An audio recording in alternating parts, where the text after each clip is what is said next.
Vous noterez quand même l'à propos de notre prophétie, puisque nous avons attendu le jour de la nomination de notre évêque pour pouvoir nous réunir autour de ce texte jubilatoire du pape François. Alors, j'espère que nous allons vérifier avec ce nouvel évêque, avec notre frère Matthieu, nous allons pouvoir vérifier ce qui est l'essence même du ministère apostolique tel que le décrit Paul dans la seconde aux Corinthiens. Ne dit-il pas « Je ne suis pas là pour régenter votre foi, mais pour coopérer à votre joie ». Il n'y a pas sans doute plus belle définition de ce que c'est que le ministère presbytéral et épiscopal dans l'Église, ministère apostolique.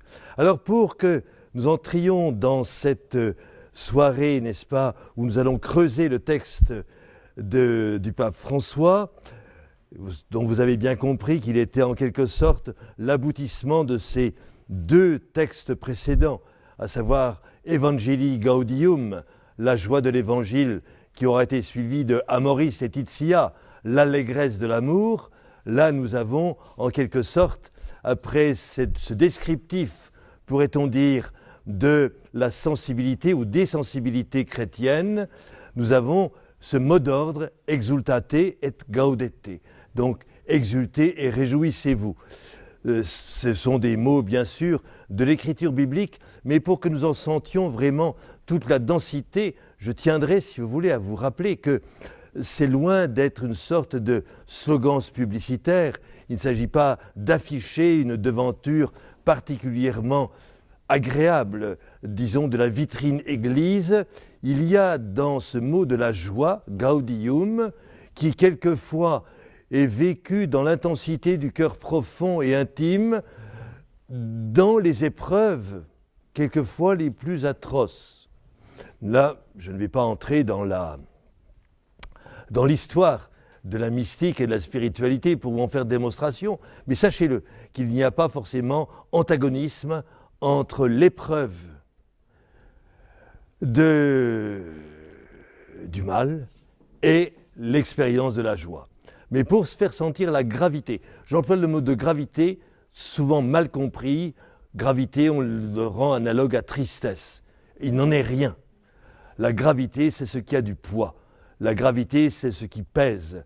La gravité, c'est ce qui a de l'importance. Et là, je me suis rappelé, dans une des pièces de Claudel, Paul Claudel, dans sa trilogie « Le Père humilié », cet aveu soudain du pape Pie VII, qui est le prisonnier de l'ogre, je ne devrais pas dire ça à Rueil, qui est une ville impériale, comme chacun sait, mais enfin donc, le pape a eu quelques difficultés de coexistence avec l'empereur.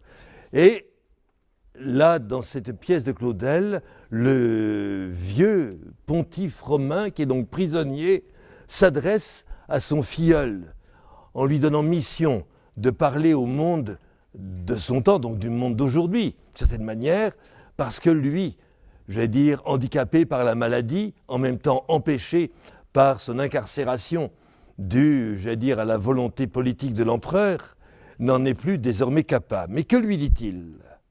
« Orient, mon fils, ce que je n'ai pu faire, fais-le. Toi qui n'as pas ce trône où je suis attaché, pour mieux entendre le cri désespéré de toute la terre, ce supplice d'être attaché pendant que toute la terre souffre et qu'on sait qu'on a en soi le salut. Toi qui n'as pas ce vêtement devant lequel, par la malice du diable, tous les cœurs reculent et se resserrent. Parle-leur, toi qui sais leur langage, qui n'est un étranger à aucun repli de leur nature. Fais-leur comprendre qu'ils n'ont d'autre devoir au monde que de la joie que nous connaissons, la joie que nous avons été chargés de leur donner. Fais-leur comprendre que ce n'est pas un mot vague, un insipide lieu commun de sacristie, mais une horrible, une superbe, une absurde, une éblouissante, une poignante réalité, et que tout le reste n'est rien auprès. Quelque chose d'humble et de matériel et de poignant, comme le pain que l'on désire, comme le vin qu'il trouve si bon, comme l'eau qui fait mourir si on ne vous en donne, comme le feu qui brûle, comme la voix qui ressuscite les morts. Voilà donc en quelque sorte l'indicatif de cette joie évangélique telle que retravaillée par le prisme du génie de Claudel et dans des termes peut-être plus simples, mais peut-être non moins engageants, sinon même violents, le pape François va nous y inciter maintenant. À vous, Françoise. Le père Marxer m'a fait le grand honneur de me demander d'essayer de donner un petit peu l'architecture dynamique de cette exhortation apostolique du pape François. Et je vous passe le titre, bien entendu, qu'il a bien développé, puisque cette exhortation apostolique est « Réjouissez-vous et exultez », puisque c'est un appel. Comme vous pouvez le voir dans les documents qu'on vous a donnés, on vous a donné un résumé de l'exhortation apostolique avec le plan par derrière, ce qui va vous permettre de la suivre de façon plus précise. Et donc, dans le plan, au milieu du résumé de l'exhortation apostolique, on voit que c'est un appel à la sainteté, avec ses risques et ses opportunités, et que malgré les risques et les opportunités, il faut être dans la joie et l'allégresse. Alors, si vous regardez le plan, vous verrez que cette exhortation a 5 grands chapitres. Le premier chapitre est un chapitre où on parle d'appel à la sainteté. Le deuxième chapitre, le pape François nous dit de nous méfier des risques contemporains, et il va nous parler du gnosticisme et du pélagianisme, on aura l'occasion d'en reparler. Ensuite, il y a le cœur de l'exhortation apostolique qui est vraiment constitué par les béatitudes qu'on va voir les unes à la suite des autres. Bon, et ensuite, comment avoir ces béatitudes, sinon avec un grand critère qu'il développera, et quels sont naturellement les résultats de ces béatitudes, et ensuite, ce qui est vraiment l'essentiel pour le pape jésuite qu'il est. Il nous parle du discernement nécessaire pour aller vers cette sainteté qu'il nous recommande. Alors, le premier chapitre que je vous présente simplement en un seul transparent est un appel à la sainteté.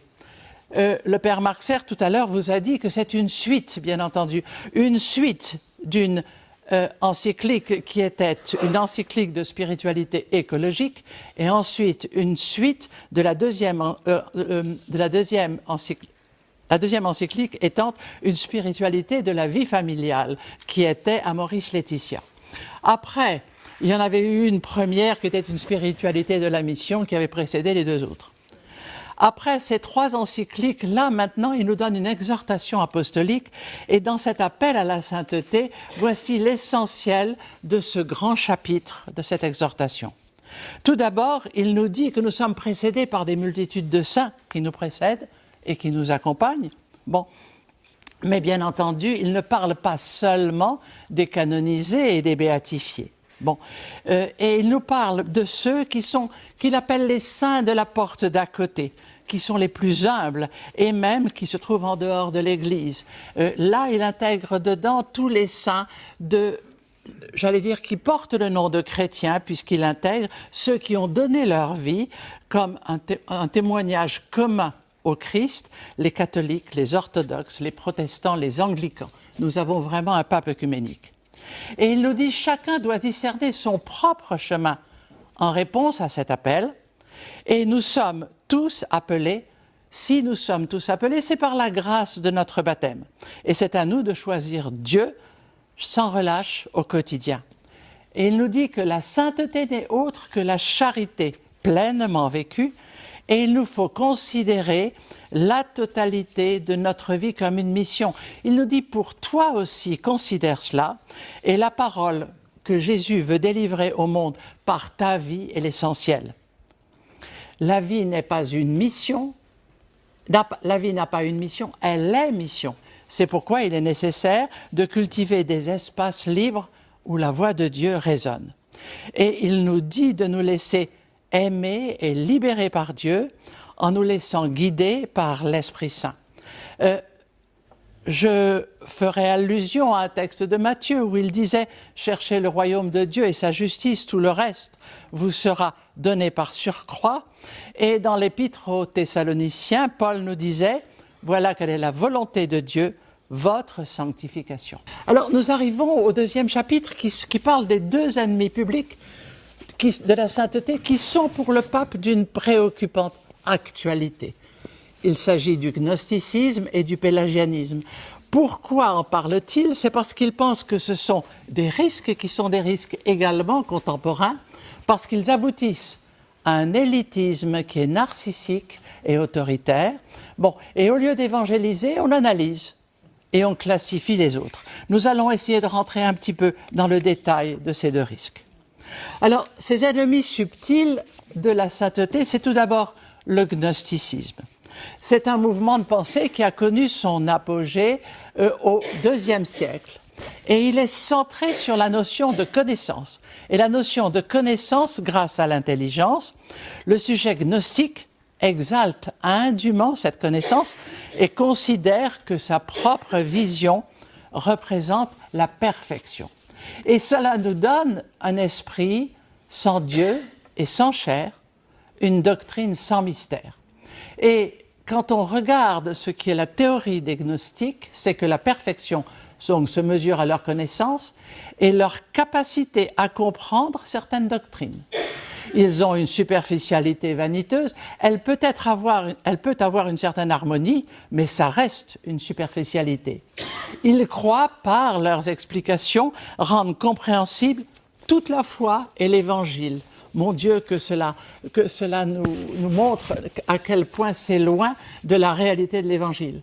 Ils veulent apprivoiser le mystère et obligent les autres à se soumettre à leur raisonnement en réduisant l'Évangile de Jésus à une logique effroide et pure. La profondeur de l'incarnation leur échappe totalement. Ils rêvent d'une doctrine monolithique et même donc au IIe siècle, on a vu qu'ils ont même cherché à remplacer le Dieu trinitaire par une unité supérieure. Alors, quelles peuvent être les réponses à ce gnosticisme?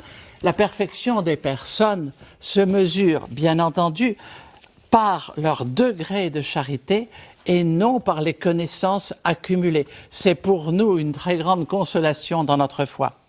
On ne peut pas avoir dans notre foi réponse à toutes les questions. Pourquoi? Parce que, bien évidemment, Dieu nous dépasse infiniment. Il est une surprise et il ne nous appartient pas de déterminer le temps, le lieu et la modalité de la rencontre. Il est présent dans la vie de toute personne et nous ne comprenons que très pauvrement ce mystère. Notre manière de comprendre ne nous autorise pas non plus à juger la vie des autres. Bon. Et il existe diverses manières d'interpréter de nombreux aspects de la doctrine et de la vie chrétienne. Cela fait allusion à toute l'herméneutique contemporaine, donc à toutes les explications de la foi contemporaine, qui nous dit que la doctrine n'est pas monolithique, ce n'est pas un système clos, ce qui est privé de dynamisme et qui est capable d'engendrer des questions, des doutes et des interrogations. Notre sainteté ne dépend pas de nos connaissances, elles nous permettent de mieux répondre à l'amour de Dieu seulement. C'est le rôle de nos connaissances et la vraie sagesse ne doit pas être séparée de la miséricorde. Or, l'autre ennemi subtil de la sainteté, c'est le pélagianisme. C'est une autre très vieille hérésie qui a été professée au IVe siècle par Pélage et ses artisans. Elle accentue au détriment de la grâce divine la puissance du libre arbitre du chrétien. À la différence du gnosticisme qui s'appuyait sur la connaissance, là ce n'est plus l'intelligence qui occupe la place du mystère et de la grâce, c'est une volonté, mais une volonté qui est totalement privée d'humilité. Les pélagiens font confiance uniquement à leur propre force et se sentent supérieurs aux autres car tout est possible par la volonté humaine, comme si elle était quelque chose de pur, de parfait, de tout-puissant. L'absence de reconnaissance de nos limites empêche la grâce d'agir en nous si nous ne percevons pas notre réalité qui est concrète et limitée. La grâce nous prend et nous transforme de manière progressive. Et Dieu nous dit, comme à Abraham, « Marche en ma présence et sois parfait ». Il nous faut reconnaître son amour constant et cesser d'avoir peur. Ici, quand j'écris quand le pape nous dit « nous ne sommes pas justifiés par nos œuvres », je pense à la déclaration conjointe, naturellement, des luthériens et des catholiques du 31 octobre 1999, qui a été complétée par celle des méthodistes et des catholiques le 18 juillet 2006. Nous ne sommes pas justifiés par nos œuvres, nous coopérons, mais nous sommes justifiés gratuitement par la grâce du Seigneur. Et le Seigneur, cette grâce que nul ne peut exiger, bien entendu, mais avec laquelle il nous demande de coopérer et qui surpasse nos capacités d'intelligence et de volonté humaine. D'où il nous faut accepter que notre être et notre liberté soient un don de Dieu. En réponse à ce pélagianisme actuel, le pape nous dit que celui de le thème et la croyance que la justification par nos propres forces et l'adoration de la volonté humaine et de ses capacités aboutit à une obsession pour la loi, aboutit à une fascination des conquêtes sociales et politiques, à une ostentation dans la liturgie et dans le prestige de l'Église, et avec une dynamique d'autonomie personnelle et une réalisation autoréférentielle. Nous devenons nos propres références. La vie de l'Église devient à ce moment-là une pièce de musée ou la propriété d'un petit nombre, et il nous souligne bien ce risque. Il y a une importance excessive qui est accordée à l'accomplissement de normes, de coutumes et de styles déterminés. Et soumettre à la vie de la grâce, nous dit le pape, à quelque une structure humaine n'est pas possible. Il faut faire attention, et il incite, on sent le pasteur, il faut faire attention à ce que la vie des fidèles ne soit pas pénible et que notre religion ne devienne pas pour les fidèles un fardeau asservissant. Je trouve ça très très beau. Alors le pape résume cette loi d'une façon très brève en nous disant que, et alors là ce transparent est très clair, la hiérarchie des vertus nous amène à rechercher l'essentiel. Les vertus théologales ont Dieu pour objet et pour cause, et au centre, la charité et la loi dans sa plénitude. Jésus nous ouvre une brèche qui permet de distinguer deux visages, celui du Père et celui du frère. C'est le double commandement, ou mieux un seul, celui de Dieu qui se reflète dans beaucoup d'autres. Et il demande que le Seigneur délivre l'Église des nouvelles formes de gnosticisme et de pélagianisme, et il nous demande que chacun se demande et discerne devant Dieu de quelle manière ces formes peuvent être en train de se manifester dans notre propre vie. Il faut réfléchir à partir des définitions qu'il nous donne. Alors, le chapitre suivant, c'est à la lumière du Maître. Il nous dit donc, nous avons un Maître et nous devons le suivre. Et il nous dit, qu'est-ce que la sainteté ? La sainteté est définie par les béatitudes, en Matthieu au chapitre 5 et en Luc au chapitre 6. La sainteté, c'est vraiment la carte d'identité du chrétien. Et à travers elle se dessine le visage du Maître.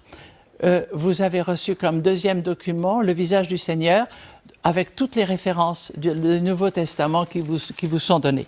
Mais vous les trouverez dans les plaques suivantes. Pour le pape, heureux, bienheureux veut dire saint, veut dire bonheur dans le don de soi. Et les béatitudes sont donc à contre-courant, forcément, de ce qui est habituel. Nous ne pouvons les vivre, et alors là, notre modestie doit intervenir, nous ne pouvons les vivre que grâce à l'Esprit Saint. Et nous devons écouter Jésus, nous provoquer, nous choquer et nous interpeller par ces béatitudes. Nous allons passer brièvement sur les 7 béatitudes, mais Dieu sait si elles sont riches. Je ne saurais trop vous conseiller de lire cette exhortation apostolique en la goûtant et en la savourant par petits bouts. Heureux les pauvres en esprit, car le royaume des cieux est à eux. Où plaçons-nous la sécurité de notre vie ? Le riche insensé ne pensait pas qu'il pouvait mourir le jour même, dans Luc, au chapitre 12. Et la richesse ne laisse pas de place pour la parole de Dieu, ni pas plus pour l'amour des frères. Ceux qui ont le cœur pauvre, au contraire, laissent la place au Seigneur pour qu'il puisse entrer. Luc invite à partager la vie des plus pauvres. Et cette pauvreté est à rapprocher de la sainte indifférence d'Ignace de Loyola que l'on trouve dans le principe et fondement.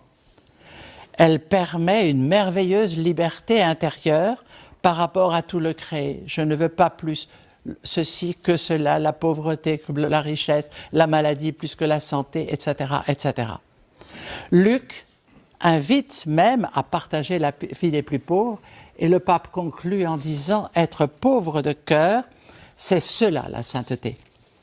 Heureux les doux car ils posséderont la terre. Le monde est un lieu d'inimitié, de haine par orgueil et vanité et où chacun croit avoir le droit de s'élever au-dessus des autres. Jésus propose « Mettez-vous à mon école car je suis doux et humble de cœur. » Et il le pratique lui-même, nous dit Zacharie. « Voici que ton roi vient à toi, monté sur une ânesse. » Il faut regarder les limites et les défauts des autres avec douceur, sans nous sentir meilleurs qu'eux, même les défauts de nos adversaires. La douceur, qui est un fruit de l'Esprit Saint, est une autre expression de la pauvreté intérieure qui place sa confiance en Dieu. Dans la Bible, il existe le même mot pour désigner les pauvres et les doux. Anawin. Ces pauvres et ces doux jouiront d'une grande paix. Et Isaïe en 66 nous dit « Celui sur qui je porte les yeux, c'est le pauvre et l'humilié. » Et dans le psaume 37, on trouve « Les doux espèrent dans le Seigneur, et les humbles posséderont la terre. » Le pape conclut en nous disant que réagir avec une humble douceur, c'est cela la sainteté. Heureux les affligés, car ils seront consolés. L'homme que le pape définit comme mondain fuit la maladie et la souffrance, car il préfère les ignorer. Le monde ne veut pas pleurer et préfère ignorer, dissimuler les situations douloureuses et les souffrances. La personne qui pleure, celle dont on dit qu'elle a le don des larmes, est consolée par le réconfort de Jésus et non par celui du monde. Mais alors à ce moment-là, elle peut partager la souffrance des autres et elle cesse de fuir devant la maladie et la souffrance. En aidant l'autre dans sa souffrance, l'autre qui est chair de sa chair, elle compatit car les distances ont été supprimées et elle devient capable de pleurer avec celui qui pleure. En conclusion, il nous faut savoir, dit le pape, que savoir pleurer avec les autres, c'est cela la sainteté. Heureux les affamés et assoiffés de justice. Ils seront rassasiés. La justice que Jésus propose est à l'opposé des intérêts mesquins, de la corruption, de la politique quotidienne du donnant-donnant, j'aime beaucoup ces expressions, et du partage du gâteau de la vie, sans se soucier des injustices. Il faut rechercher la justice pour les pauvres, les faibles et les désemparés, justice qui est synonyme de fidélité à la volonté de Dieu. En Isaïe, que le pape cite, recherchez le droit, redressez le violent, faites droit à l'orphelin, plaidez pour la veuve. Et dans cette faim et dans cette soif, il nous dit qu'elles correspondent à un besoin vital, que c'est lié naturellement à l'instinct de survie. Mais avoir faim et soif de justice pour le pape est un besoin aussi vital et aussi recherché que celui de la survie. Jésus dit qu'on sera rassasié. Et il conclut en nous disant que rechercher la justice avec faim et soif, c'est cela la sainteté. Heureux les miséricordieux, ils obtiendront miséricorde. Il y a deux aspects de la miséricorde. Celui où on donne, on aide, on sert les autres, mais celui aussi où on pardonne et on comprend. La règle d'or à appliquer dans tous les cas est celle que Matthieu donne au chapitre 7. Ce que vous voulez que les hommes fassent pour vous, faites-le vous-même pour eux. Donner et pardonner, c'est essayer de reproduire un petit reflet de la perfection de Dieu.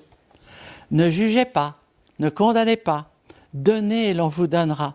La mesure que nous utilisons pour comprendre et pardonner nous sera appliquée pour nous pardonner. Et Jésus nous dit bien de pardonner jusqu'à 77 fois.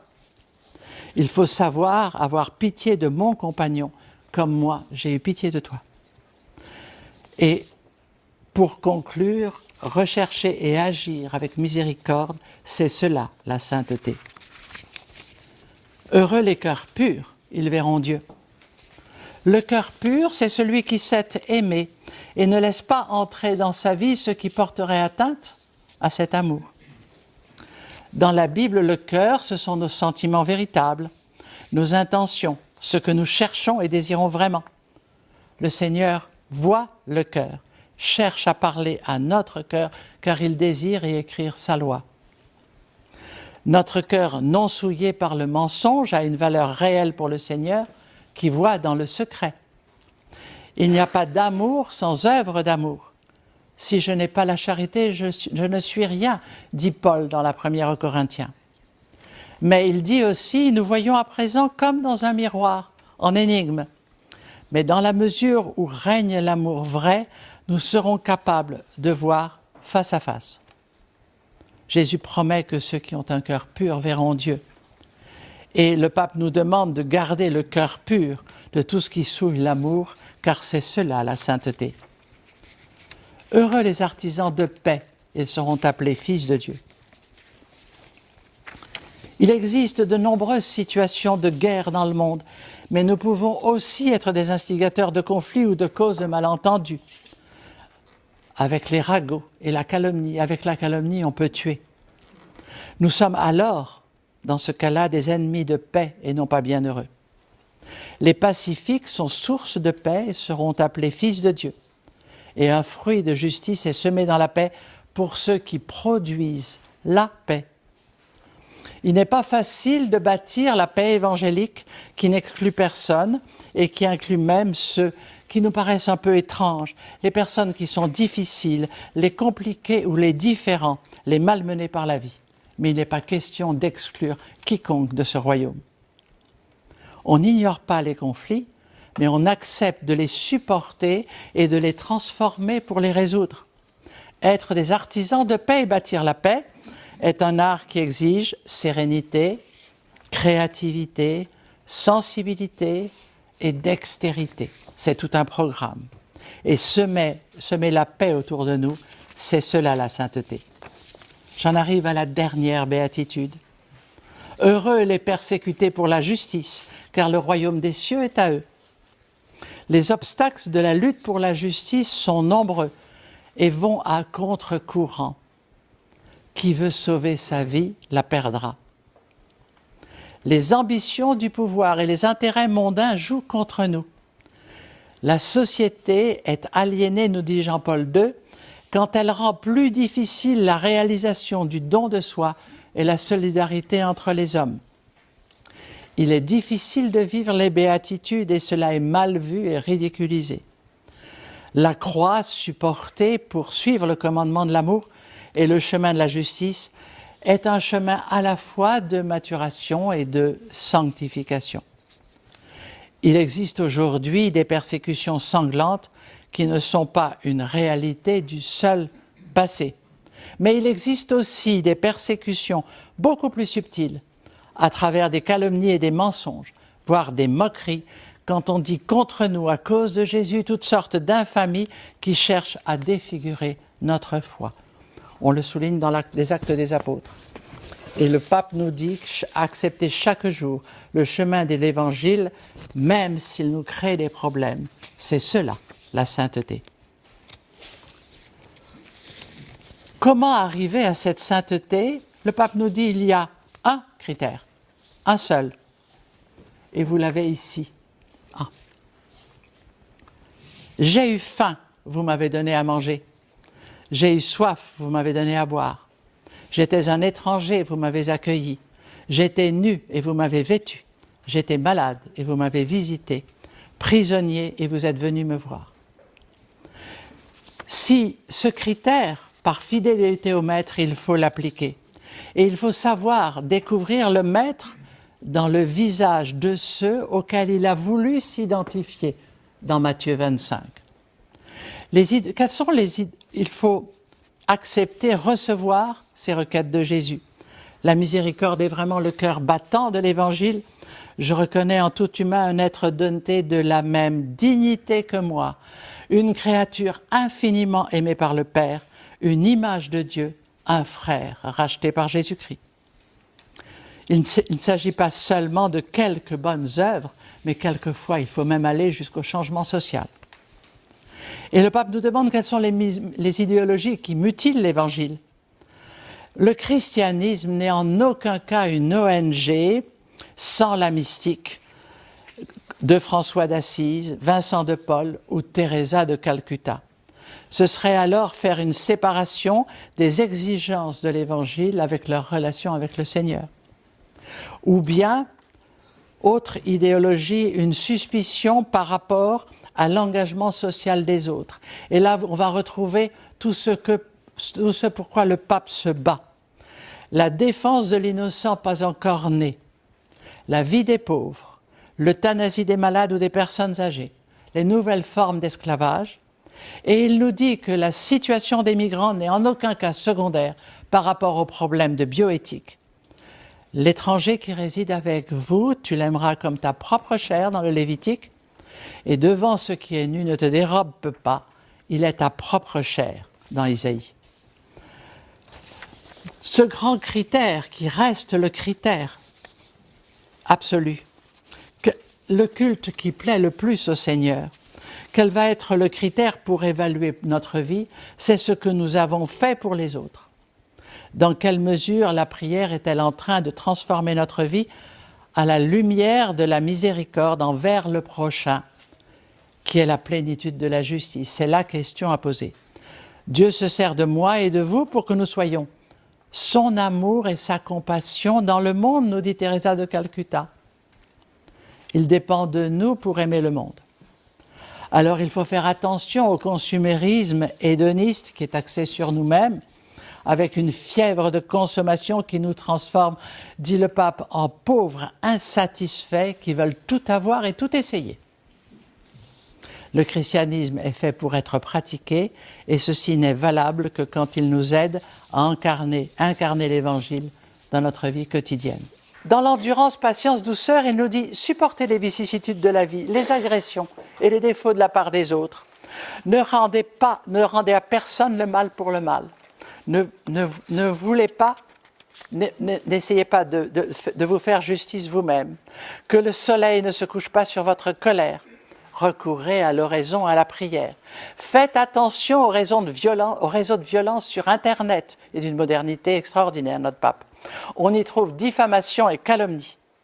La grâce nous préserve de la contagion de la violence et c'est une grâce à demander de l'humilité car nous ne pouvons l'obtenir qu'à travers les humiliations et ceci à l'imitation de Jésus-Christ. Mais il nous dit également, cette sainteté se fait dans la joie et dans le sens de l'humour.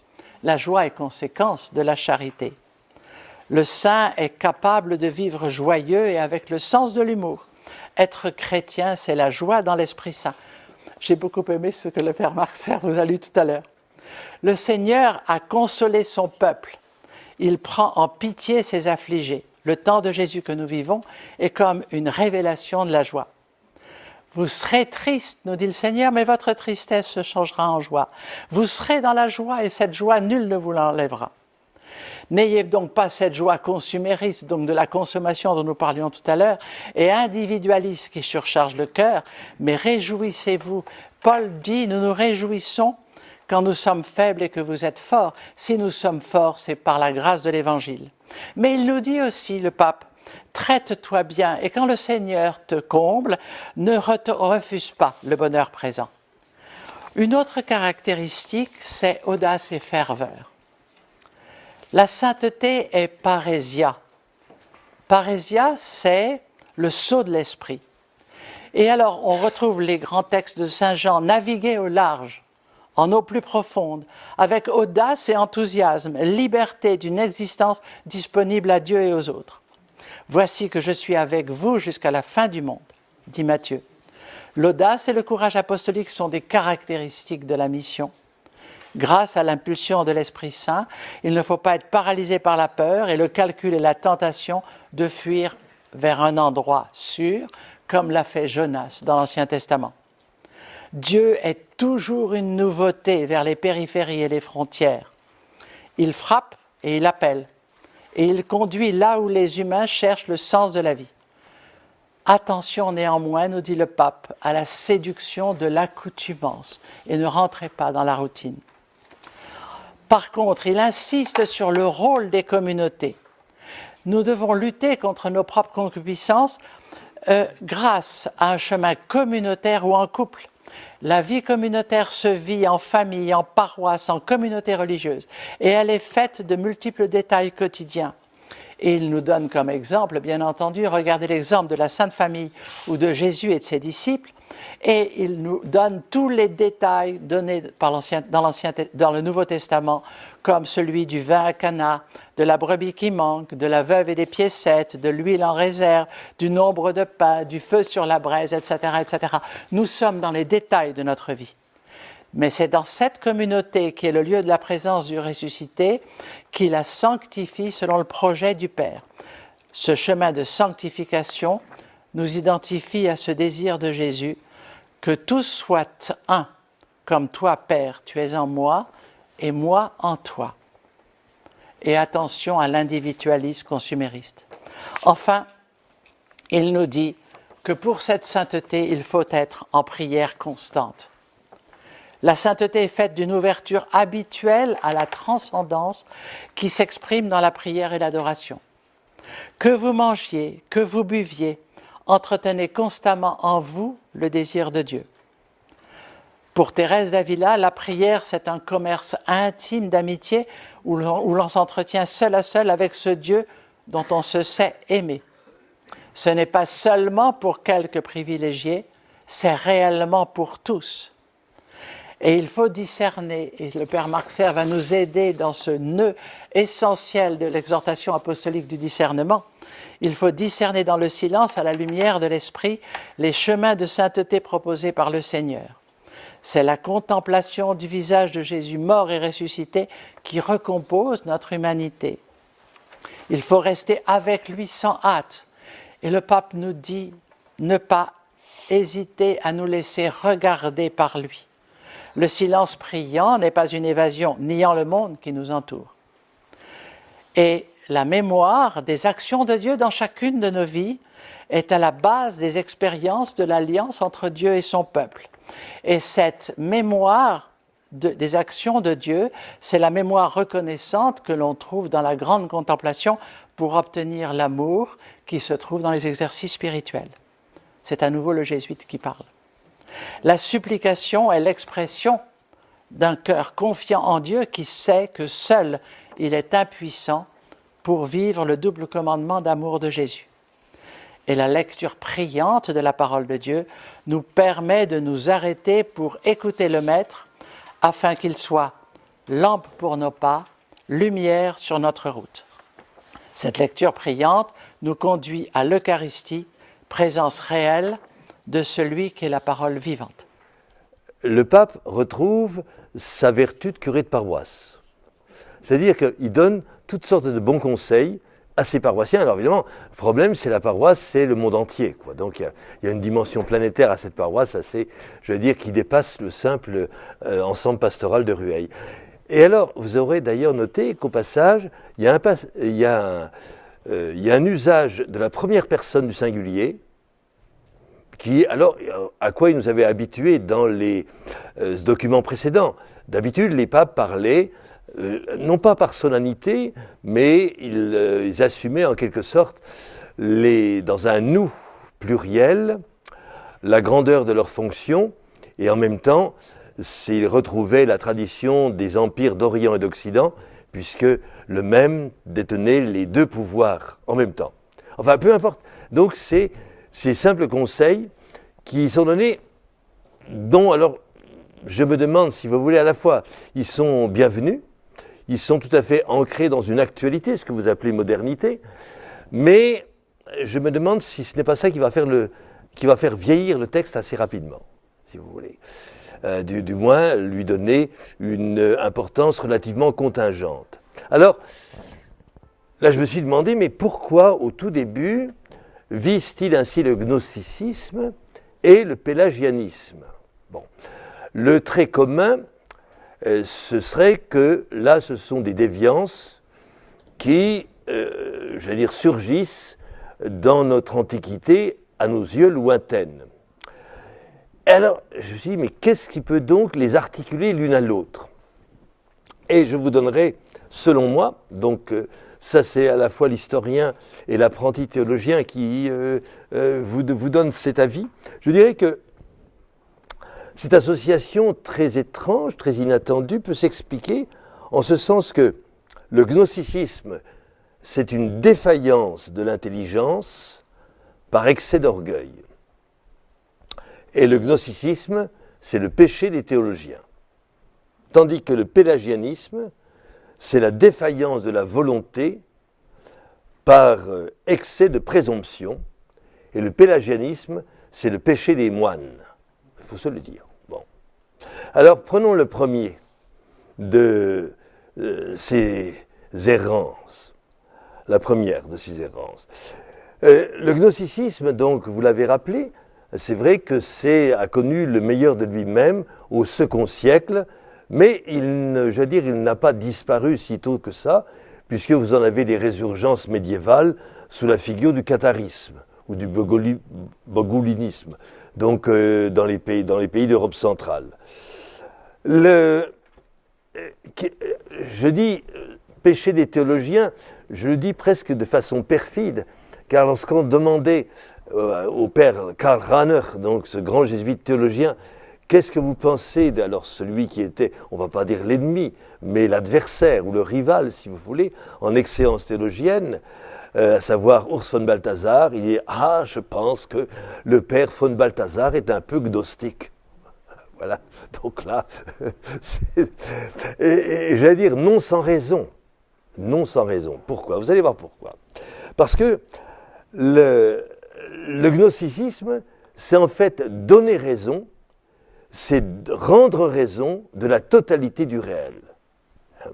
C'est, pour reprendre un verbe qui est cher au vocabulaire de philosophes dominants du XXe siècle, Heidegger, c'est arraisonner, j'aime bien ce verbe-là, arraisonner le réel. C'est-à-dire à la fois, vous avez le mot de raison, mais vous savez que arraisonner un navire, c'est en quelque sorte l'opération par laquelle des forbans ou des pirates vont s'emparer d'un galion ennemi pour pouvoir le piller et s'emparer de ses richesses. Et grâce alors à cette opération d'arraisonnement, en fait on passe du mystère, vous nous l'avez laissé à penser d'ailleurs, du mystère au système. Et le système est parfaitement, je vais dire, organisé, huilé, articulé, donc rien n'y échappe. Alors le problème, si vous voulez, du gnosticisme, c'est le mot gnose lui-même. Je ne vais pas dire qu'il est équivoque ou ambigu, mais il existe une bonne gnose. Eh oui, il existe une bonne connaissance, parfaitement valide et même souhaitable. Si vous lisez saint Paul, il vous dira que la bonne gnose, c'est la connaissance de Jésus-Christ et de Jésus crucifié. Donc là, il va y avoir une sorte de, non pas d'hésitation, mais d'équivoque sur le mot gnose ou même gnosticisme, parce qu'il y a la bonne et il y a la mauvaise. Or là, dans le gnosticisme, tel qu'il va se pratiquer dans les premiers siècles de la communauté chrétienne, largement influencé par les doctrines philosophiques, je pense surtout au néoplatonisme. Mais là, il faut voir le redressement magnifique que lui fait accomplir cet homme remarquable et anonyme, auquel nous donnons le nom de Denis l'Aréopagite, qui est un moine syrien du VIe siècle, et qui va en quelque sorte prendre en main la gnose néoplatonicienne pour la redresser en christianisme. Mais ce que je vous affirme là, tous les érudits, les anticuisants, comme on dit, ne partagent pas ce point de vue. Mais je l'affirme. J'affirme que Denis est avant tout, donc ce moine syrien, est avant tout un chrétien, avant d'être un philosophe néo-platonicien. Bon, peu importe. Si vous voulez, alors la question de la gnose, c'est comment intégrer, ou désintégrer, d'une certaine manière, c'est la même chose, réduire le crucifié et son incarnation. C'est ça le problème. Le problème des gnostiques, c'est la chair. D'ailleurs, ça se traduit dans des comportements, si vous voulez, sociaux précis. Refus du mariage, par exemple, à cause de cette pénalité que représente, j'allais dire, la vie charnelle, telle qu'elle peut se développer à l'intérieur de la conjugalité chrétienne. Bon. Donc là, il faut bien comprendre qu'on touche de près, et ça dépasse le cadre de la gnose ou du gnosticisme, et c'est valable, j'allais dire, à n'importe quelle génération, c'est que le crucifié, puisque je ne veux savoir que Jésus est Jésus crucifié, comme dit saint Paul, est un signe de contradiction. Est un signe de contradiction. Alors ça ne veut pas dire qu'on va jouer systématiquement l'opposition, disons, à l'esprit du temps, mais il faut savoir que le signe de contradiction, le symbolon, le symbole, puisque c'est ça le signe de contradiction, va réunir ensemble deux choses qui paraissent contradictoires et opposées, sans pour autant les confondre.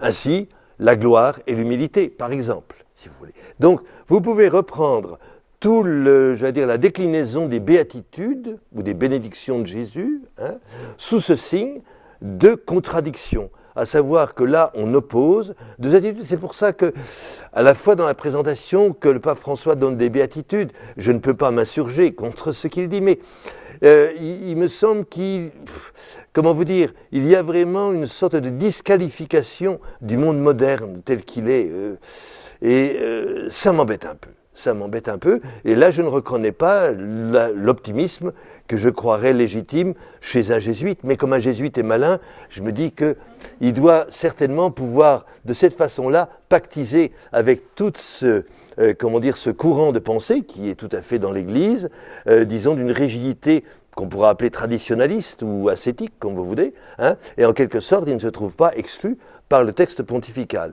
Mais est-ce que ça représente vraiment j'allais dire, le fond de son âme? Je n'en suis pas absolument certain. Bon. Alors, donc, si vous voulez, il y a donc une déchirure provoquée par le signe de contradiction. D'ailleurs, déchirure qui se trouve explicitée dans une note de bas de page à la fin de l'exhortation, où il signale une épitaphe qui a une saveur, je veux dire, entièrement ignatienne, a maximo non coerceri, a minimo contineri divinum est, ce qui se traduit en français, ne pas être dominé par le plus grand, être contenu par le plus petit, le plus minime, c'est cela qui est divin. Donc, liberté qui sait affronter les pouvoirs, ne pas être dominé par le plus grand, et en même temps qui sait se mettre à la petitesse infime des plus humbles, c'est cela qui est divin. Là, vous avez dans la personne du Christ, en quelque sorte, une réalisation de cette contradiction-là, bien entendu. Bon. Alors le pélagianisme maintenant. Le pélagianisme, je vous ai dit, c'est le péché des moines. Et de fait, Pélage était un moine. Et ce qui n'arrange rien, alors comme le père Pascal n'est plus dans notre paroisse, je vais pouvoir en dire du mal implicitement, c'était un breton. Voilà. Ou si vous préférez, un Irlandais. Ce qui n'arrange rien, bien entendu. C'est-à-dire quelqu'un qui est sans doute fort de tempérament, de caractère, d'énergie, etc., mais qui n'est pas prédisposé à la nuance. Alors, lui, c'est 350-420. Donc, vous voyez, à cheval sur 4e, 5e siècle. Alors, défaillance, ai-je dit, de la volonté par excès de présomption. Oui, c'est-à-dire que Seigneur, ne vous en faites pas, votre grâce, j'en ai pas besoin, je retrousse les manches, je serre les dents, et en avant, le salut, ça me regarde. Vous pouvez éventuellement vous occuper des autres qui sont pas, ils sont pas tout à fait à mon niveau. Donc, allez, je vous en prie, Seigneur, faites votre travail de sauveur, mais moi j'y arriverai tout seul. C'est ça le pélagianisme. alors, je caricature, bien entendu. Là, réaliser son salut par soi-même, hein, la question c'est celle du salut. Car il n'est pas sûr que nos contemporains aient la conviction qu'il soit nécessaire d'être sauvés. Pourtant, Heidegger, grand maître de la pensée contemporaine, l'aura bien dit, seul un Dieu peut nous sauver. Hein. Qu'entendait-il par là? Ça, je vais dire que sa mort ne nous a pas permis de répondre à la question. Et puis, je retiens surtout, moi, cette magnifique sentence dans le livre de Pierre Adrian, vous savez, dont je vous avais fait l'éloge l'an dernier, ce fameux Prémontré d'une cinquantaine d'années, qui est dans la vallée d'Aspe, là, au milieu d'un pays totalement déshérité, qui a été déserté à la fois par toute activité économique, hein, et où vraiment le désespoir règne. Et là, ce qui est un peu, pourrait-on dire, la devise pastorale de ce Prémontré, c'est « Nul n'est à l'abri d'être sauvé ». Je trouve ça magnifique. Hein. Nul n'est à l'abri d'être sauvé. Bon. Hein, c'est vraiment un risque à courir, d'une certaine façon. Alors, Pélage, en dépit de sa générosité monastique, s'est heurté de plein front et de plein fouet à Augustin. Augustin, évidemment, était mieux armé parce que c'est un rhéteur de métier. Il a l'art de la parole et de l'écriture, et en même temps, il était, je vais dire, guidé par sa propre expérience, non pas des déviances de sa jeunesse, mais disons, ou des errances de sa jeunesse, mais quand même les difficultés qu'il a eues pour conquérir la vérité qu'il croyait extérieure à lui dans des systèmes auxquels il fallait adhérer et dont il s'est rendu compte qu'elle était lumineusement intérieure à lui-même. Bon, et donc là je n'ai pas besoin de revenir sur le chemin d'Augustin, mais ce qu'il faut savoir c'est que cette opposition entre augustiniens et pélagiens, s'est retrouvée à l'époque moderne, donc à partir du XVIe, XVIIe siècle. Et on a créé une catégorie intermédiaire. Hein, pourquoi faire simple quand on pourrait faire compliqué? Donc on a inventé les semi-pélagiens. Bon, les semi-pélagiens. Alors c'est très dommage parce que, je vais dire, des hommes tout à fait dignes d'estime dans l'Antiquité monastique, je pense à Jean Cassien, qui a fait, en quelque sorte, qui a transmis l'héritage des moines d'Égypte vers notre Europe occidentale en fondant les premiers monastères en Provence, à Marseille entre autres, a été qualifié de semi-pélagien. Pourquoi? Parce qu'il avait une confiance certaine dans les capacités, je veux dire, et l'énergie de la volonté humaine. Alors là, si vous voulez, on a l'impression que vous avez le télescopage entre deux écoles qui vont alors s'affronter au XVIIe siècle. Vous aurez d'un côté les jésuites à la suite de Molina, donc ce qu'on va appeler les molinistes, qui diminuent la part, pourrait-on dire, d'intervention divine et qui vont magnifier les capacités de la volonté de l'homme. Bon, là, un bon jésuite ne peut qu'être d'accord avec ça, parce que la volonté de l'homme est infinie, comme l'a dit un grand franciscain du XIIIe siècle, XIVe siècle, Jean d'Ascot, la volonté de l'homme est infinie comme la volonté de Dieu. C'est simple. Hein. La volonté de l'homme ne connaît pas de limite. Il veut, il veut l'absolu, il veut la perfection. Alors je sais bien qu'on a réussi quand même à lui faire croire que la perfection, c'était le prochain smartphone qui allait sortir. Donc c'est ça maintenant qu'il veut. C'est un peu limité. Donc, alors c'est ça le consumérisme, au fait, qui est dénoncé par le pape François. Si vous voulez, il y a une sorte de limitation, je vais dire, de nos ambitions spirituelles. Bon. Et puis, de l'autre côté, alors vous avez très raide les augustiniens, le rigorisme augustinien, qui s'est cristallisé essentiellement dans le jansénisme, dont on a eu une variante, ici même, en région parisienne, à Port-Royal. Bon. Alors, ne qualifions pas tout le XIXe siècle assez rigide, je veux dire exigeant moralement, de jansénistes, c'est faux. Hein. Il y a eu des régions jansénistes, comme dans ma Lorraine. Il y a eu un jansénisme lorrain, ça c'est très net au XVIIIe siècle. Mais c'est quand même, entre nous soit dit, ce qui a permis de traverser la Révolution, hein, entre autres. Bon. Et donc là, je veux dire, soyons honnête avec j'allais dire, nos aïeux dans la foi, et comprenons, si vous voulez, que il y a sans doute cette rigueur qui a sa grandeur, qui a sa noblesse, indiscutablement. Mais en même temps, il ne s'agit pas de diminuer ou de disqualifier ou de discréditer la volonté humaine comme étant inévitablement pécheresse, puisqu'à ce moment-là, les jansénistes se rapprochent des luthériens. Hein. Donc là, d'ailleurs, le pape de l'époque, au XVIe siècle, a très bien compris. Quand il a vu qu'aucun accord n'était possible, il a dit « je vous interdis maintenant d'en parler ». Et c'est vrai. Et c'est d'une certaine manière parce que vous êtes sur le fil du rasoir dans cette question-là. Hein. Et surtout parce qu'on avait oublié l'essentiel, c'est-à-dire le dogme christologique tel que le Christ est défini au concile de Chalcédoine. À la fois dans la seule personne du Christ, il y a les deux natures, hein, nature divine et nature humaine.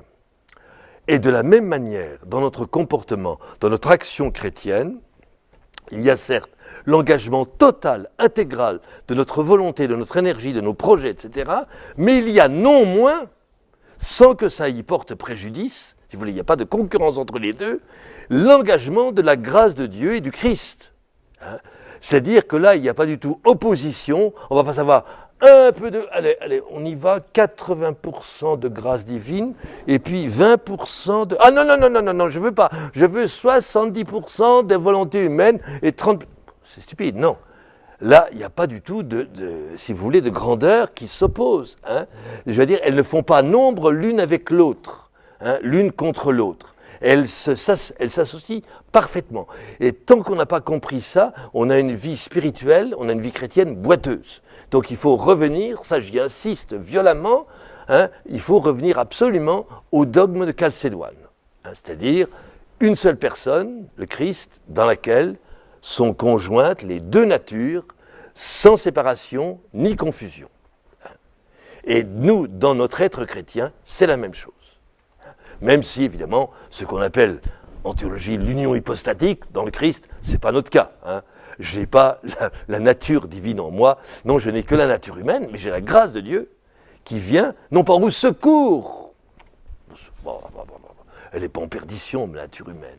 Ah oui, je sais que je suis plus moliniste qu'autre chose en disant ça. Hein. Mais, si vous voulez, mais je suis franciscain. Et donc jésuite, c'est la même école toujours, hein, cette confiance optimiste hein, dans la nature humaine. Bien sûr, il y a des petits dérapages qu'on appelle le péché, mais ça a si peu d'importance. C'est peu d'importance, c'est la grâce qui a de l'importance. Bon, voilà. Alors, si vous voulez, le problème, c'est donc pourquoi de tels débats ont eu lieu, je veux dire, à l'orée de notre modernité. Eh bien, je pense que la grande question, c'est l'angoisse. C'est l'angoisse du salut. Alors, dès le XVe siècle, ça se dessine, et alors ça va éclater de façon très officielle avec la réforme de Luther. Car Luther dit, voilà, pour surmonter l'angoisse de la perdition, il n'y a que la foi. Tu mets ta foi dans ce Dieu qui te sauve. Calvin, de son côté, dira de façon non moins admirable, hein, c'est-à-dire, il faut que tu crois à la prédestination. Alors, la prédestination, c'est pas du tout du loto, hein, si vous voulez, en disant on perd, on gagne. Non. La véritable expression de la prédestination chez Calvin, c'est « Ah, qu'il est bon d'être dans la main de Dieu ». Ah oui, une Élisabeth de la Trinité, la Carmélite de Dijon, ne dira pas autre chose. Et finalement, l'un et l'autre se retrouvent dans le premier chapitre de la lettre aux Éphésiens. Béni soit Dieu, le Père de notre Seigneur Jésus-Christ, qui nous a choisis et élus dans le Christ dès le commencement du monde. Voilà. Donc, prédestinés, nous le sommes, moi je me tue à le répéter, on est prédestinés à la gloire, bon sang de Bora. Hein, c'est pas... Donc, si vous voulez, c'est vraiment ça dont il faut avoir une persuasion intime. Bien, alors... répondre à l'angoisse, donc la réponse protestante, hein, mais fragile, parce que je ne sais pas, au fond, si Dieu me justifie. Les catholiques sont beaucoup plus pratiques, pragmatiques. Ils vont dire, c'est pas compliqué, donc ils mettront du temps à élaborer, c'est le Concile de Trente, et ensuite appliquer le Concile de Trente. C'est dire, tu as un certain nombre de sacrements à recevoir, des pratiques liturgiques et de la piété, je veux dire, à accomplir, d'année en année, et peut-être éventuellement un peu plus souvent que d'année en année, hein, et avec ça, tu es sauvé, tu es sûr. Bon, bien, c'est pas mal, hein. Je veux dire que là, non mais c'est quand même, c'est rassurant, c'est vraiment très rassurant. Hein, et c'est ça le problème de la modernité. Dans la mesure où le monde dans lequel on se trouve, alors on ne va pas cracher dans la soupe, le monde moderne est un monde merveilleux, mais Dieu l'a déserté. On n'a plus besoin de Dieu pour fonder le monde, pour avoir la fondation du monde. Alors, où est-il Dieu? S'il n'est plus dans le cosmos, si le cosmos se tient tout simplement par lui-même, avec ses lois mathématiques, physiques, hein, ben Dieu est en toi. Ah oui, et c'est l'avènement de la mystique, c'est-à-dire que Dieu présent en moi. Hein. Et alors évidemment, il va y avoir des petits problèmes à la fin du XVIIe siècle parce que bon, ça donnerait peut-être un peu trop d'autonomie à chaque individu. Ça, c'est une autre question, j'en parle pas maintenant. Mais si vous voulez, comprenez bien la question de l'angoisse, et la question de l'angoisse, elle est terrifiante aujourd'hui. On ne le dit pas, je veux dire, ça ne s'étale pas dans les journaux, hein. Mais la question de l'angoisse et de l'angoisse du salut, elle travaille nos contemporains sans cesse. Hein. Alors c'est pour ça que cet impératif de la joie, qui nous est donné par le pape François, c'est, je vais dire, tout à fait de très bonne venue. Hein, très bien. Alors, si vous voulez, le problème du pélagianisme, hein, ce serait peut-être l'ascétisme chrétien, l'ascèse. Ah oui, parce que l'ascèse, ce n'est pas une invention chrétienne, c'est une production déjà de l'Antiquité, grecque et romaine, grecque surtout. C'est le travail sur soi. Hein, relisez pour cela ou fréquentez les cours de Michel Foucault au Collège de France. Il a très bien parlé de ça. Et en quelque sorte, alors l'ascèse, d'une certaine manière, je travaille sur moi-même, je fais des efforts, hein, c'est du bodybuilding intérieur, je veux dire, c'est le... Non mais, bon, hein, j'ai pas besoin de la grâce de Dieu pour ça. Hein. Il suffit que j'ai du temps et puis, j'allais dire, de la persévérance dans l'effort. Quoi, hein. Et donc, on risque de l'ascèse à passer à la vie spirituelle elle-même comme à une technique. Hein. Donc, à ce moment-là, alors c'est pas forcément qu'on vise l'extase, non, quand même pas. Quand on a lu les bandes dessinées de Bretéché sur la Madre Teresa, non, on ne peut plus viser l'extase, c'est terminé. Hein. Mais si vous voulez, c'est là où j'ai dit, on risque de fabriquer, de bricoler notre vie spirituelle. C'est-à-dire que de dire, ah oui, le Saint-Esprit, ah oui, il faut le prier. Alors prions mes frères, viens esprit de sainteté, viens esprit de frère. Bon, très bien, hein. Et puis alors, on va mettre le paquet à la Pentecôte, puis après, très bien, on se retrouve ensemble. Bon, là, non, si vous voulez, c'est pas ça la vie spirituelle. Hein. C'est sous la conduite de l'Esprit. Hein. Et c'est là où le discernement va avoir de l'importance. Bon. Bien, ma chère Françoise, que faisons-nous maintenant ? Dites-moi. Je parle du discernement, vous m'autorisez? Ah bon, très bien, alors. Bon. Ah, vous attendez. Ah, voilà, je ne sais pas si eux, ils attendent. Bon, enfin, on verra bien. Bon. Alors, le discernement, je me suis dit, bon, je ne vais pas reprendre ce que le pape dit, parce que de toute manière, vous savez lire, très bien.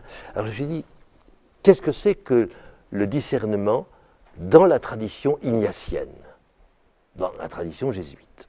Alors, ça court sous le texte du pape François, mais ce n'est pas explicité, j'allais dire, de manière, évidente. Alors je dirais que, déjà, le discernement est de la plus grande, d'ailleurs le pape le dit, la plus grande urgence. Mardi dernier, dans le journal La Croix, il y avait cette chronique de François Sureau, où il dit ceci à propos du monde dans lequel on se trouve, à propos donc de l'exigence de discernement, il ajoute: l'exercice n'est pas facile, des événements le plus souvent dérisoires, ah ça on est gâté, c'est ancien, bon, c'est vrai, des événements le plus souvent dérisoires dissimulent le lent mouvement des grandes plaques tectoniques sur lesquelles notre civilisation repose. C'est très juste, si vous voulez. On n'a que l'écume sur nos écrans de télévision ou de téléphone portable. Hein. On n'a que l'écume. Mais ce qui se passe en dessous, ça, on n'y est pas forcément sensible. Hein, on n'en est pas forcément conscient. Donc c'est là où le discernement a une qualité, si vous voulez, de justesse, de lucidité, d'introspection, du regard sur le temps présent. Le Concile a parlé des signes des temps, bon, très bien. Et je crois que ce qui caractérise la tradition ignatienne, c'est le discernement de la joie. Et on retrouve à ce moment-là le propos du pape François. Alors je dis tout de suite le discernement, parce que j'ai remarqué ça un peu dans les groupes chrétiens. Tout le monde dit « Oh, le discernement, je m'y entends pas mal au fond. Oui, je suis assez lucide, j'ai un regard assez bienveillant, pas plus, hein, assez bienveillant sur les autres, donc, et puis... alors on a l'impression, j'ai dit oui, quand je l'entends, mais on a l'impression que le discernement, c'est comme, vous savez, c'est le sucre en poudre qu'on met sur la tarte, quoi. Alors chacun a un peu de discernement, ça donne du goût à la vie, pas mal, ben enfin... Ah non. Le discernement, c'est un charisme de l'esprit. Ah oui. Hein. Alors, on ne peut pas prétendre au discernement comme ça, en disant, parce qu'on a des bonnes dispositions et qu'on est dans des bons sentiments. Hein. Ce n'est pas une technique. Hein. Autrement, il n'y a pas besoin, il suffit de la psychanalyse nous servirait largement pour ça. Hein.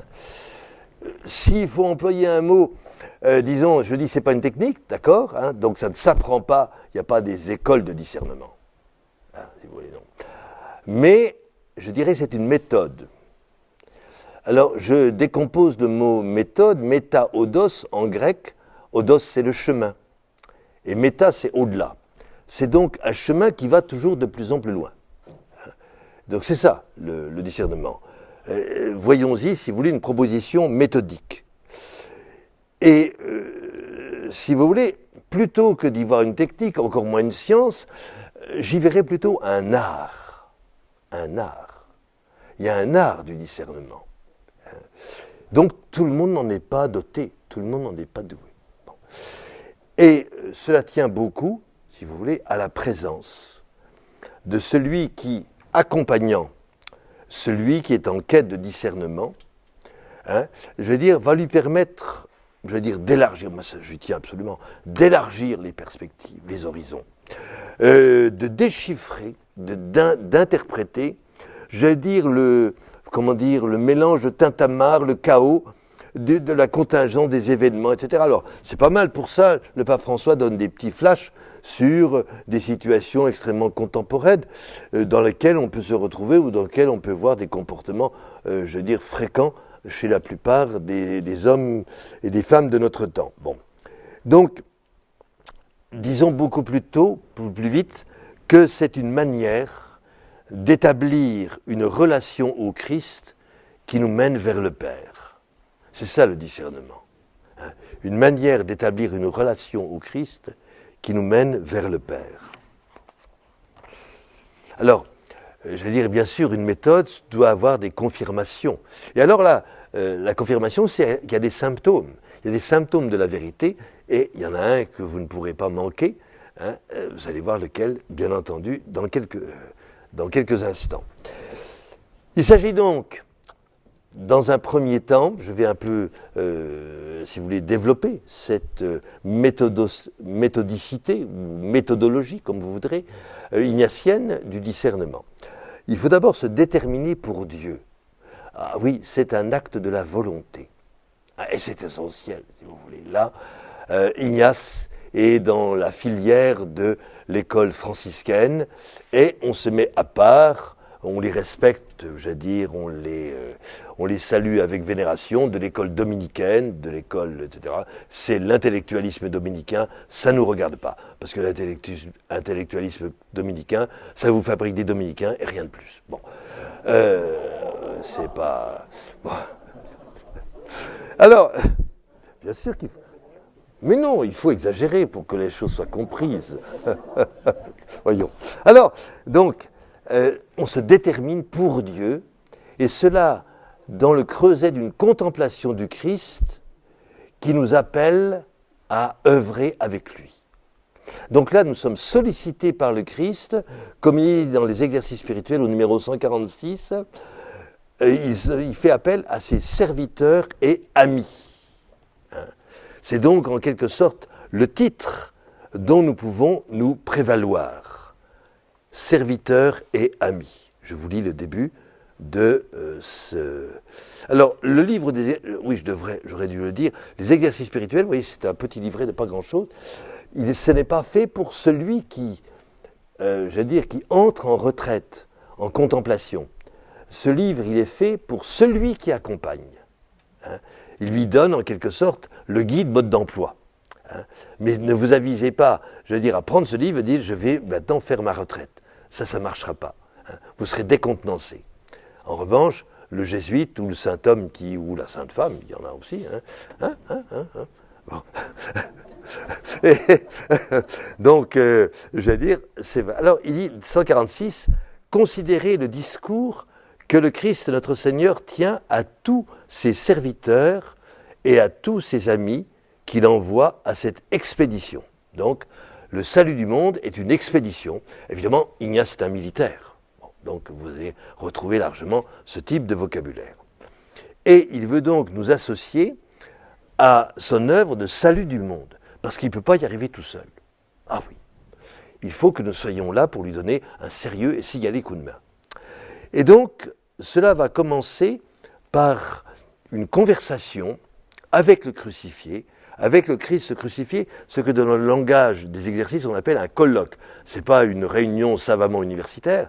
Colloquium, c'est on parle ensemble. C'est une conversation, hein, que je vous lise, voilà, c'est au numéro 53. Et alors, il précise ce que c'est que faire un colloque. Hein.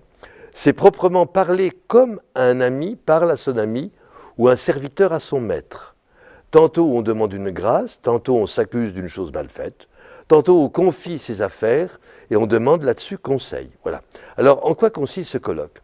Imaginant, vous allez voir, les termes sont très bien pesés, imaginons le Christ notre Seigneur devant moi, placé sur la croix, lui demander dans un colloque comment lui, le Créateur, il en est venu à se faire homme. Et comment, de la vie éternelle, il en est venu à la mort temporelle et à mourir ainsi pour mes péchés. Premier temps. Deuxième temps. Me regarder. C'est pas imaginer là, c'est je me regarde. Réalisme. Me regarder également moi-même, ce que j'ai fait pour le Christ, ce que je fais pour le Christ, ce que je dois faire pour le Christ. Enfin, le voyant dans cet état, ainsi suspendu à la croix, parcourir, donc, regardez, hein, ce qui s'offre à moi. Voilà. Donc, là, il y a quand même, sauvons les dominicains au passage, parcourir, c'est l'activité de l'intelligence. Voilà. Donc, colloque, imaginer et me regarder. Et normalement, si vous voulez, sans qu'il y ait une sorte d'obligation technique, je le répète, hein, une telle conversation avec le Christ me retourne littéralement. Il y a un retournement de l'être, du cœur, qui se met à ce moment-là librement à la disposition du Christ. Là, cela va s'approfondir dans un attachement au Christ dans la contemplation. C'est dans le numéro 104, toujours des exercices spirituels. Et nous nous disposons ainsi à servir la volonté du Père. Si bien qu'on a pu dire, c'est le frère du grand Karl Rahner, je vous ai parlé du théologien, le plus connu, mais il avait un autre frère, oui, ça arrive dans la vie de l'Église, qui est deux frères, deux prêtres. Donc là, mais c'était un jésuite aussi, hein, je veux dire. Hugo Rahner a parlé, à lui, il a enseigné l'histoire de la spiritualité, donc je me sens plus de ce côté à lui. Donc, il a parlé à propos d'Ignace, d'une mystique de service. Hein. Ce n'est pas une mystique contemplative, si elle l'est, vous allez voir comment, mais c'est une mystique de service. Et là, elle est d'une franche modernité, car c'est une mystique d'incarnation. Et on pourrait lui mettre d'ailleurs comme parallèle Saint Jean de la Croix. Hein. Car Saint Jean de la Croix, il ne faut pas s'y tromper, c'était un homme formidablement actif. Hein. Et une femme, pour faire bonne mesure, celle que j'aime tant, que je vous ai présentée aux académies dans les séances précédentes, Marie de l'Incarnation Guyard, l'Ursuline, apôtre du Canada. Là, vous avez vraiment un trio, hein, de à l'entrée de notre modernité, d'une mystique du service, hein, c'est-à-dire d'une mystique d'incarnation. Bon. Servir donc celui qui m'a appelé, hein, parce que la vie et le travail apostolique à quoi je vais désormais m'adonner, cela se passera dans le monde, pas en dehors du monde. Hein, si vous voulez, là, il y a alors, je vais prendre le terme, pas dans le sens où le prend, j'allais dire, de façon défavorable le pape François, mais il y a une mondanité de la mystique ignatienne. On ne se retire pas derrière les 4 murs clôturés d'un monastère. On est dans le monde, dans la pâte humaine, comme on dit si bien aujourd'hui. Hein. C'est-à-dire que là, le monde dans lequel j'œuvre apostoliquement, hein, c'est le lieu même de la recherche et de l'union à Dieu. C'est le lieu mystique. La mystique n'est pas en dehors du monde, elle est dans le monde où je suis. Hein, voilà. Et cela, il en a eu la vive conscience. C'est un épisode célèbre et qui est déterminant, si vous voulez, pour la vie de tout jésuite. Ceux qui ont prétention, je veux dire, enfin prétention ou ambition de rentrer dans la compagnie de Jésus, donc ils font leur formation, etc., noviciat, tout. Et ce qui va être déterminant au cours des exercices spirituels, c'est s'ils refont eux-mêmes, pas exactement, si vous voulez, il ne s'agit pas d'une reproduction, je vais dire, presque archéologique de la chose, hein, si vous voulez, ou d'une simulation du scénario. Le père qui donne les exercices s'en rendrait compte. Mais c'est ce qu'on appelle l'expérience de la Storta. La Storta est une petite chapelle, une petite église aux environs de Rome. Ignace arrive avec ses premiers compagnons, Jacques Lainez en particulier, et il prie dans l'église, et là il a une vision. Il a une vision du Christ portant la croix avec le Père qui est derrière le Christ. Et le Père dit au Christ portant la croix, je veux qu'il soit avec nous, qu'il soit ton serviteur. Et le Christ désigne, prend Ignace et lui dit, je veux que tu serves avec moi. Hein. Et à partir de ce moment-là, il aura eu la vive conscience, hein, qu'il avait été mis par Dieu avec le Christ. Bon. Cette expérience de la Storta. Bon. Il y a une autre expérience visionnaire, qui est essentielle chez Ignace, il faut le savoir, c'est la vision, alors là elle est en Espagne, du Cardoner. Le Cardoner, c'est un petit ruisseau, hein, et là Ignace est en méditation, et tout d'un coup, il a la vision du monde entier, la totalité du monde sous ses yeux. Alors vous me direz, oui, mais c'est pas le premier, Saint Benoît a eu ça. Ah non, il y a une grande différence. Saint Benoît, c'est le cosmos qui se dessine à lui. Là, Ignace, bien sûr, c'est le monde, c'est le cosmos, mais surtout les cartas, comme il dit dans son espagnol, c'est-à-dire c'est toute la culture, tout l'apport, l'héritage culturel de l'humanité, je veux dire, entre dans sa vision, comme le lieu même de cette expérience apostolique pour laquelle le Christ va le prendre avec lui. Alors, il s'agit donc, si vous voulez, d'adopter à ce moment-là un style de vie qui va être essentiellement, et on va retrouver les béatitudes, une pauvreté, ça centrale, une pauvreté autant que possible matérielle, hein, et alors d'où les salves d'artillerie de marine du pape François contre certains cardinaux de la curie, hein, ça c'est clair. Bon, et surtout une pauvreté, je vais dire, affective, si vous voulez, intérieure. Alors ça, première chose, la pauvreté, hein, et l'endurance. La persévérance et oupomoné en grec, j'ai pas l'impression qu'il en parle tant que ça dans l'exhortation. Hein. C'est paressia c'est la franchise. La paressia, c'est le franc-parler, hein, la liberté de parole. On toise les pouvoirs. On dit, écoute, voilà, le Christ est avec moi, je suis avec le Christ. Alors, bon, très bien. Bon. Et donc, voilà, si vous voulez, les dispositions premières. Maintenant, il faut savoir ce que Dieu veut de moi. Ça, c'est la grande question. Hein. Il me prend à son service, je me donne à son service, mais que veut-il de moi? Cela, on y parvient, comme dit Ignace, par une connaissance intérieure du Seigneur, ou alors une connaissance intérieure toujours, de tout le bien reçu. Hein. ce qui veut dire que je rentre en moi-même, non pas pour faire de l'introspection narcissique, pas du tout, mais pour recueillir la lumière de la parole de Dieu, savoir en goûter les mots, les expressions, etc., et apprécier l'effet de ces mots de la parole de Dieu en nous-mêmes. Bon. Et notre grande question aujourd'hui, c'est comment trouver la parole de Dieu dans une société sécularisée et qui se sécularise à grande vitesse comme la nôtre, bien entendu. Puisqu'il n'y a plus de références chrétiennes dans notre monde, très peu, et en quelque sorte, les pratiques chrétiennes deviennent largement minoritaires. Il faut bien, je ne vous apprends rien. Hein. Donc là, on est plus soutenu, pourrait-on dire, par un encadrement social ou sociétal.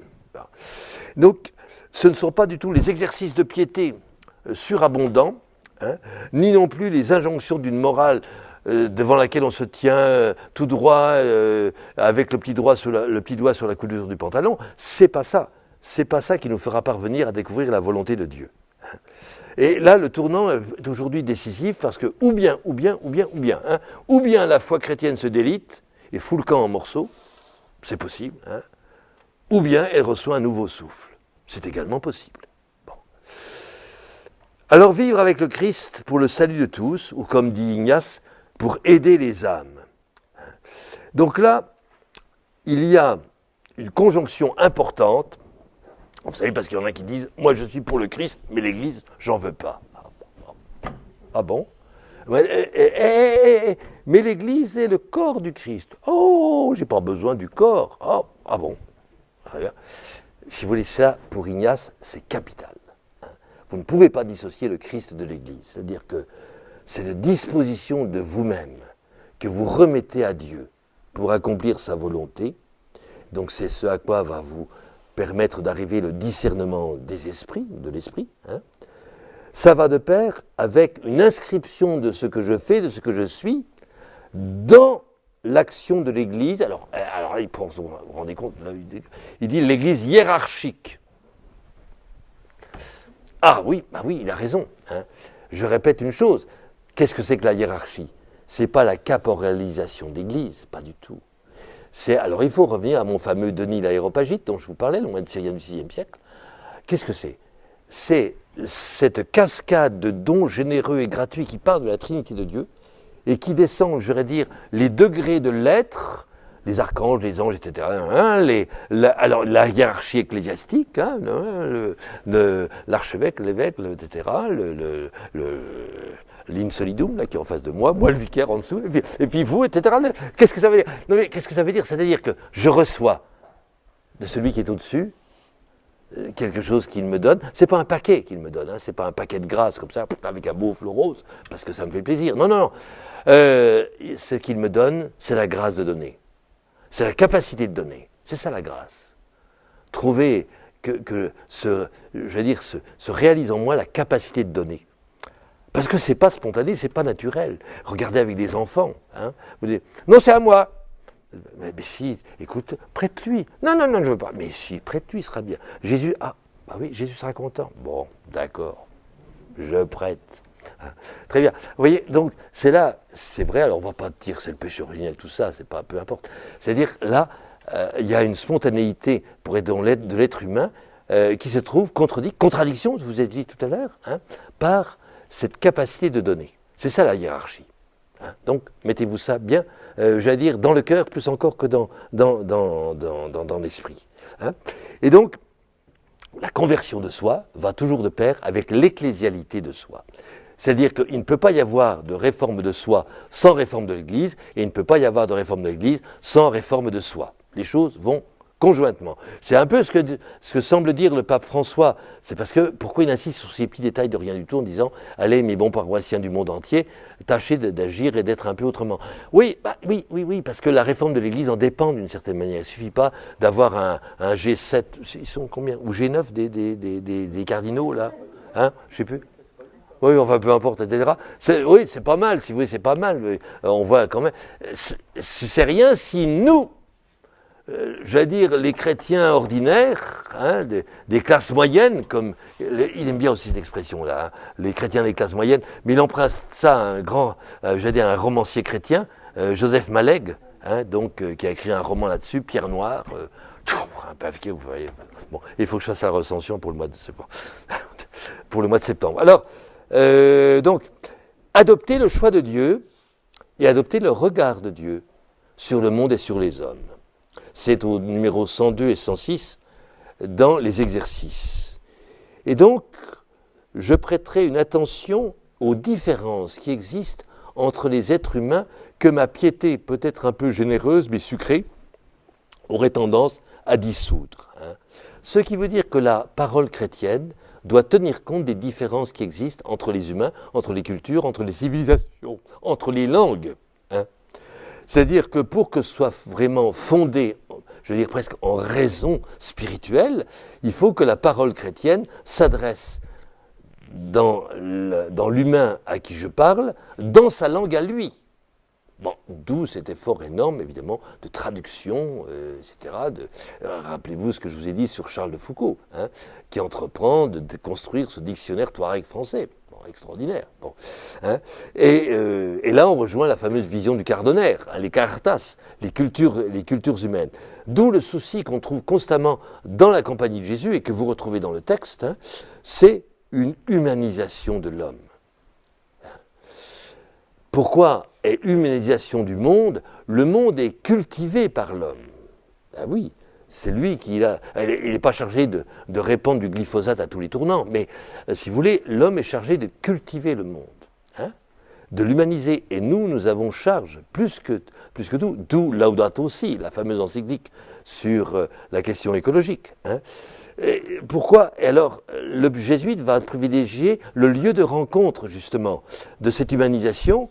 Alors, il y a toute l'œuvre d'éducation, ça c'est clair, en particulier les collèges, les lycées, etc., on le sait, et, j'allais dire, l'engagement pour la justice, surtout dans les pays où les situations sociales sont largement désavantageuses. Bon.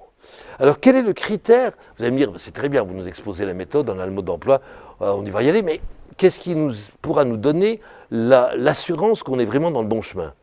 Eh bien oui, il y a un critère. Et le critère, c'est la joie. La joie est le critère. Eh oui.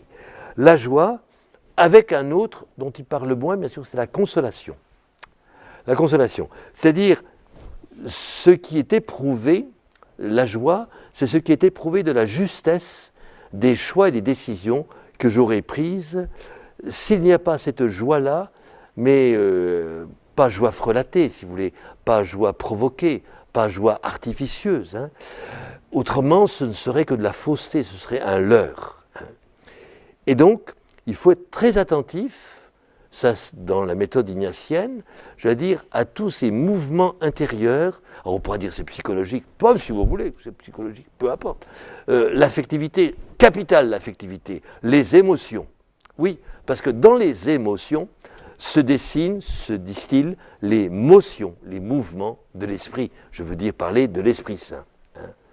D'où alors, capitale nécessité de prêter attention à ces motions intérieures, non pas pour choisir entre le bien et le mal. Choisir entre le bien et le mal, ça c'est pour des films américains. Le problème, c'est qu'il faut choisir entre deux biens. Ah oui, qui sont bien autant l'un que l'autre. Ah oui, mais il y en a un qui me fera davantage trouver le bien, qui me fera davantage aimer. Le maître mot, si vous voulez, de l'opération, c'est davantage, magis, en latin.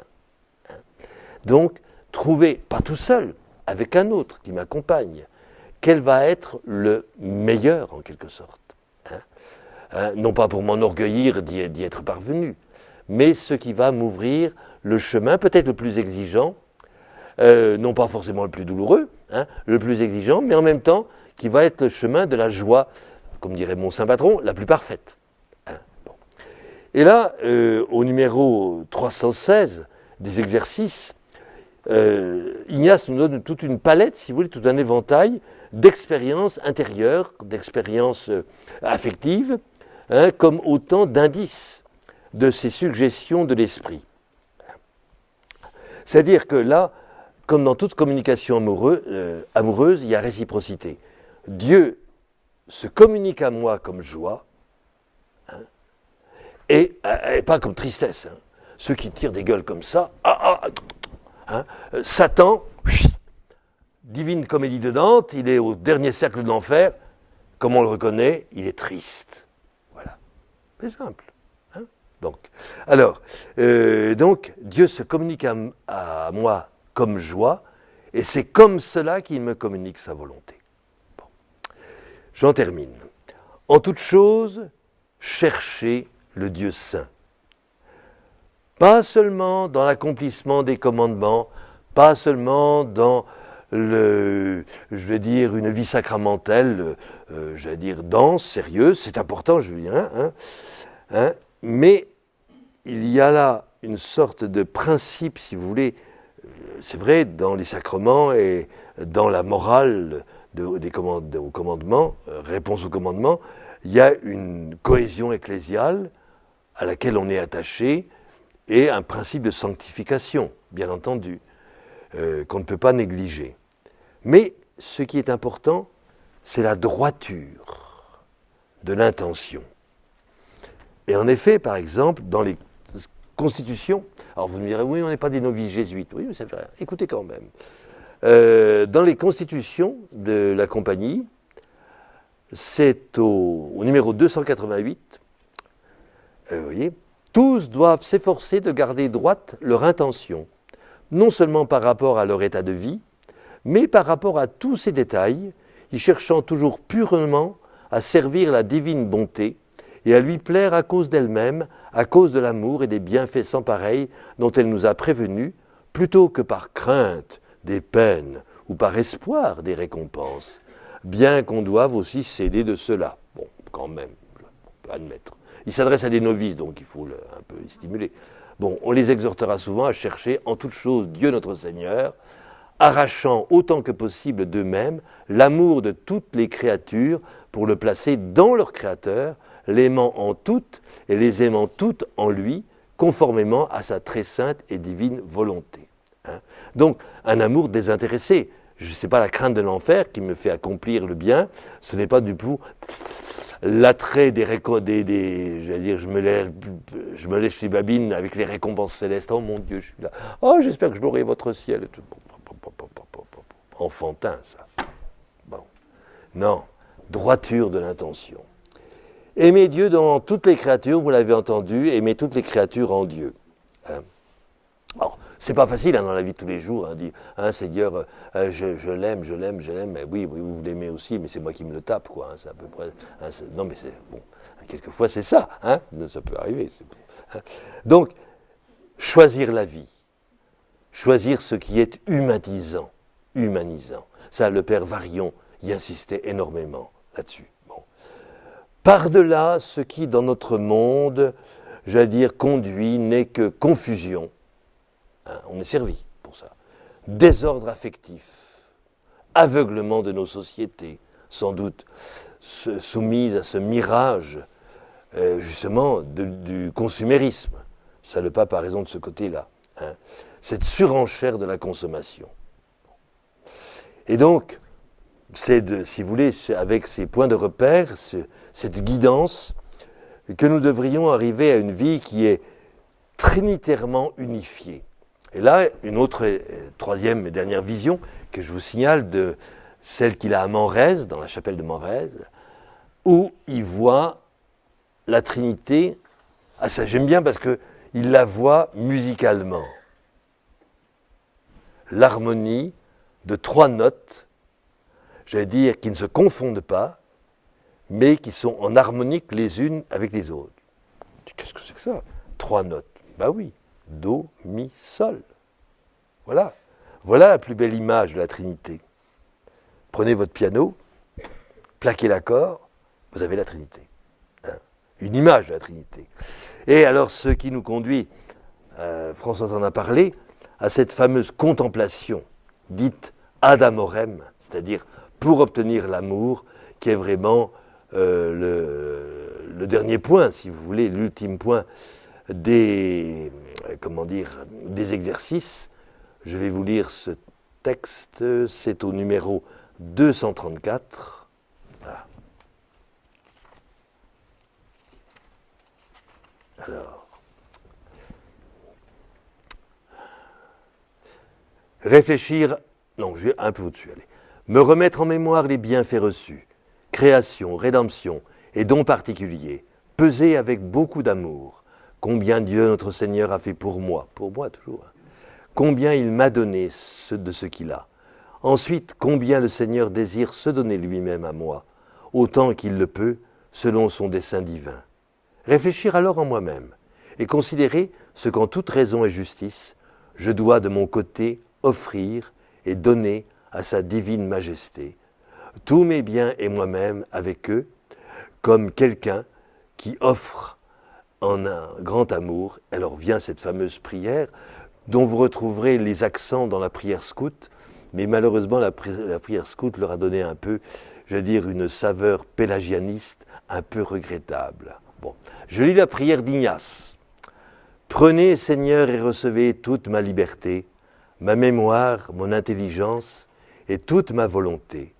Tout ce que j'ai et possède, vous me l'avez donné, à vous, Seigneur, je le rends, tout est vôtre. Disposez-en selon votre entière volonté, donnez-moi votre amour et votre grâce. C'est assez pour moi. Voilà. Quand nous dirons ça vraiment, en toute sincérité et vérité, eh bien la sainteté, j'allais dire, nous aura pénétré, habité et travaillé. Voilà. Je vous remercie.